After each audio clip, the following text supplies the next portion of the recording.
दोस्तों, जिसने बिला वजह माह रमजान का एक रोजा छोड़ा, रसूलुल्लाह सल्लल्लाहु अलैहि वसल्लम फरमाते हैं कि उसको 9 लाख बरस जहन्नम की आग में जलाया जाएगा। अगर एक रोजा बिला उज़्र छोड़ा तो उस पर रोजे का कफारा लाजिम हो गया, तो पे दर पे 60 रोजे रखे, और अगर इन 60 रोजों में एक दिन भी रोजा छूट गया तो फिर नए सिरे से 60 रोजे रखने होंगे।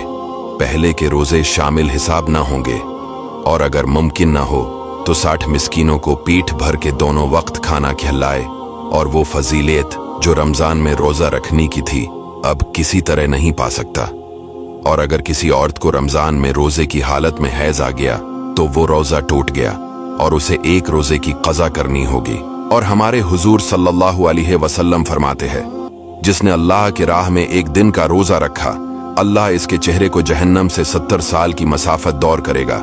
और एक रिवायत में है, जिसने माह रमजान में एक दिन का रोजा रखा, अल्लाह उसे जहन्नम से इतना दूर कर देगा जितना कि एक कौवा अपने बचपन से उड़ना शुरू करे, यहाँ तक कि बूढ़ा होकर मर जाए। और हर शे के लिए ज़कात है, और जिस्म की ज़कात रोजा है, और रोजा आधा सब्र है।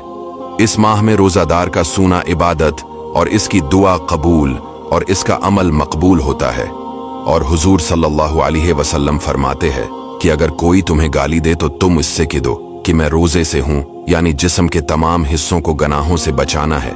ये सिर्फ रोजों ही के लिए मखसूस नहीं, बल्कि पूरी जिंदगी गुनाहों से बचना जरूरी है। रोजा सिर्फ भूख नहीं है, बल्कि आंखों का रोजा भी होता है।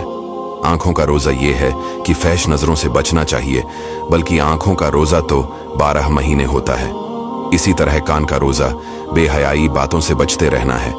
फैश, गाली गलूच, झूठ, गैबत, चगली, इन सब बातों से बचना है।